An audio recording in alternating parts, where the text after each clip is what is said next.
Hey, what's up guys, it's Offbeat here, and welcome to another episode of Behind the Bars, where this week we're talking about my new track, Win Some, Lose Some. Now before I start, I just want to apologise basically for the delay in getting this track out. I'm conscious that it's been over a month since I put my last song out, Day Job, and there are a number of reasons for that, one of which I'll go into in more detail in this video. But yeah, I appreciate your patience and I hope it was worth the wait.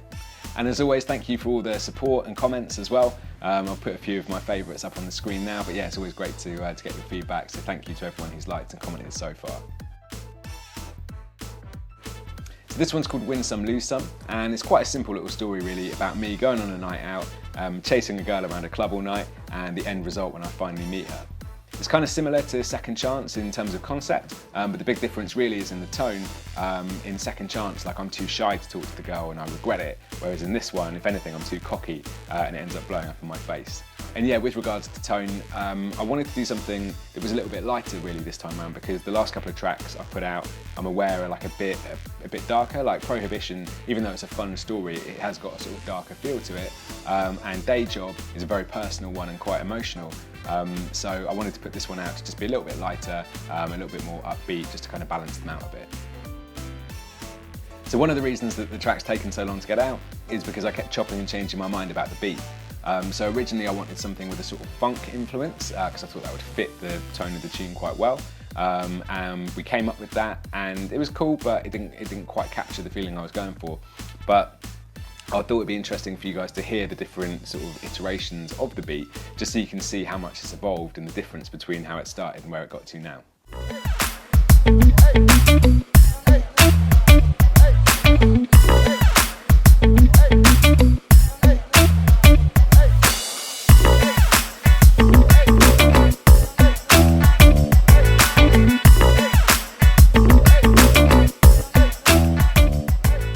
So that was the first thing we came up with, and as you can hear, it has got that sort of funk influence to it, but it's also much more relaxed and much more chilled, and not quite what I'm going for. So we went back to the drawing board and came up with this.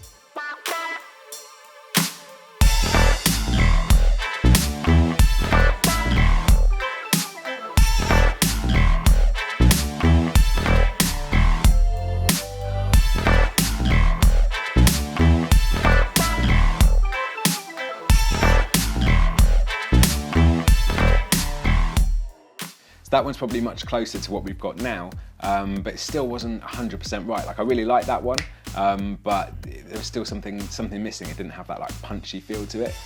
So we went back again and made some more tweaks, and then this was what we came up with, the final version.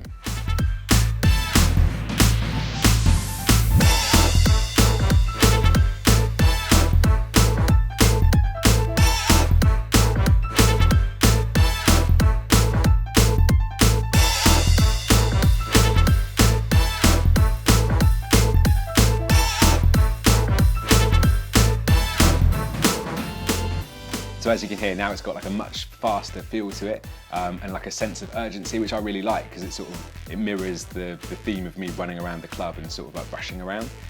So yeah, I really like it now, and big up to Callum, A, for making the beat, because I think it sounds sick, but also for his saint-like patience with me and me just changing my mind every 5 minutes. So yeah, big up, man. So as I say with a lot of my songs, this is an amalgamation of various different experiences and like countless nights out, all sort of moulded into one. But the lyrics that I particularly like are the ones that are reminiscent of nights out like this. So one of my favourites is probably all the guys are standing by the side and just look or pretend to text, but are scrolling through their phone book. And that's something you see all the time on nights out like this. You know, there'll be guys just standing against the walls, staring at girls and not talking to them. And then you also get guys who are sort of like, obviously a bit uncomfortable and sort of playing with their phone, looking like they're texting, but then when you walk past and have a quick look, you notice that, yeah, they're like scrolling through their phone book or playing on Facebook or Twitter or something like that. So I like that one because that's just something that you see all the time, and anyone who's been on a night out like this will kind of recognise that. The other bit I like is the bit about me asking for a lighter and then later on one like falling out of my pocket. So the line is, but as I get my phone out, she sees my lighter full, and I'm like, oh, I guess I must have had one after all. And the reason I like that one is because, again, that is something that's happened to me on more than one occasion. And asking for a lighter is like the easiest and cheesiest way of getting into a conversation with someone. But I have had it happen on more than one occasion where like a lighter's either fallen out of my pocket after that, or I've even just got one out of my pocket without really thinking about it. and just made it really obvious that I was just using it as an excuse to chat them up in the first place. I've deliberately left it ambiguous as to whether that's why she gives me a fake number or whether she even means to give me a fake number. And I've done that on purpose because I want the listener to sort of ask the same questions that I ask myself after a night out like that, when you think you're in with someone and then the next day the number doesn't work. So that's it for this week's Behind the Bars. Apologies again for the delay in getting the track out. You'll be pleased to hear that the next one, In Betweener, which is the last track of King of the Swingers 2, has already been made. The lyrics have all been recorded. It's getting mixed and mastered as we speak, so that one should be dropping next week. So if you've enjoyed this song and you want to support, you can check out my Patreon. That's patreon.com/IamOffbeat, or you can pick up something from my merch store at iamoffbeat.com/merch. So thanks very much for watching, and I hope you guys enjoyed it, and I'll catch you very soon. Cheers.